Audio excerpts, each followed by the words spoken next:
ఒకటొకటి వీడితే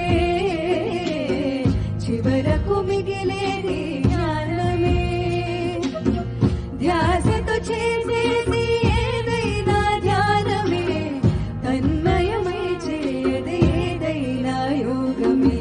ఆనందమే పరమానందమే, అహమే వీడితే బ్రతుకు సుమగంధమే.